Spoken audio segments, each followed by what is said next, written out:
Nama saya adalah Brenna. Untuk waktu yang lama, saya memiliki hubungan yang baik dengan ayah saya. Sampai saya mengungkapkan kebenaran yang mengejutkan, yang mengubah hidup kami selamanya. Selalu hanya ayah dan saya di kehidupan kami. Ibu saya Flora meninggal ketika saya masih kanak-kanak dan ayah saya tidak pernah berbicara tentang dirinya.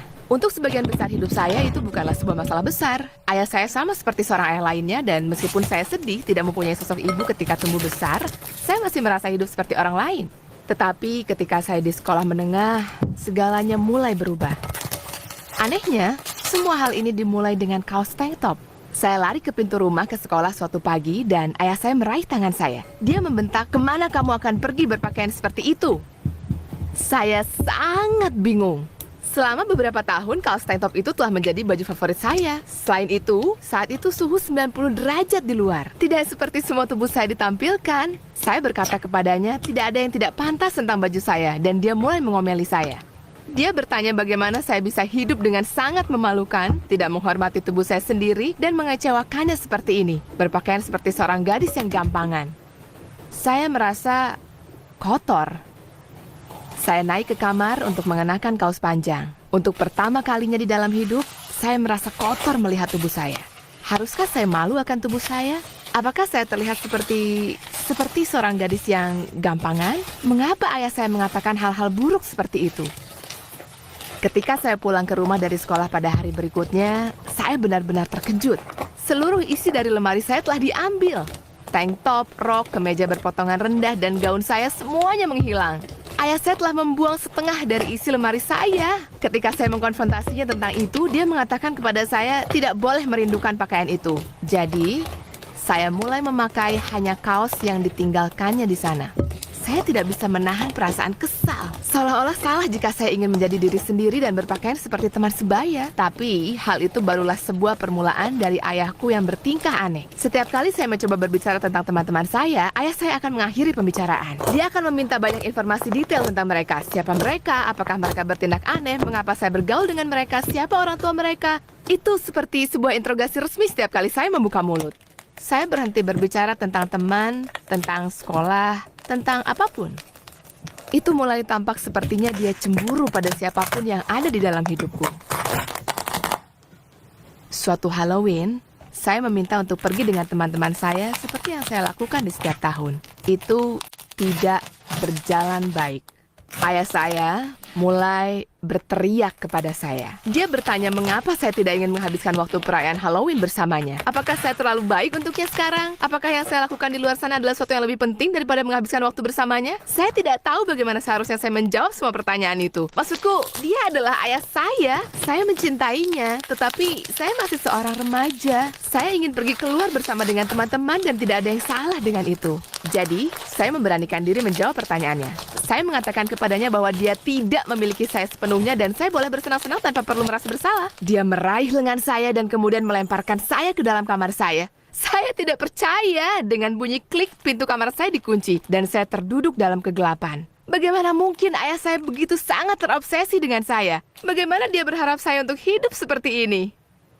Dalam beberapa hari berikutnya, dia membuat saya menuliskan semua kata sandi semua akun saya. Dia menyuruh saya untuk memberikannya ponsel genggam milik saya di akhir setiap hari. Saya mulai memperhatikan bahwa semua anak laki-laki di akun sosial media saya telah diblokir, bahkan teman-teman yang saya miliki selama bertahun-tahun. Saya bahkan tidak bisa mengatakan apa-apa karena setiap kali saya membuka mulut, saya bisa merasakan tangan ayah saya berada di lengan saya lagi. Saya takut sejujurnya. Setiap saat di dalam hidupku, ayah saya ingin saya selalu bersamanya setiap saat. Begitu saya pulang ke rumah dari sekolah, saat saya baru bangun tidur, saya harus selalu siap dan bersedia untuk berbicara dengannya. Itu terlihat seperti dia sangat terobsesi dengan saya. Saya mulai memimpikan setelah sekolah menengah atas, ketika saya akhirnya bisa melarikan diri dari cengkramannya, ketika saya bisa mulai menjalani hidup saya sendiri. Maksud saya, bagaimanapun hal terburuk yang bisa didapat pastilah sampai sejauh ini, bukan? Tapi ternyata tidak. Ketika saya berangkat ke sekolah suatu pagi, saya memperhatikan tas ransel saya benar-benar hilang. Ayah saya duduk di samping meja, menyesap kopinya seperti tidak ada yang salah.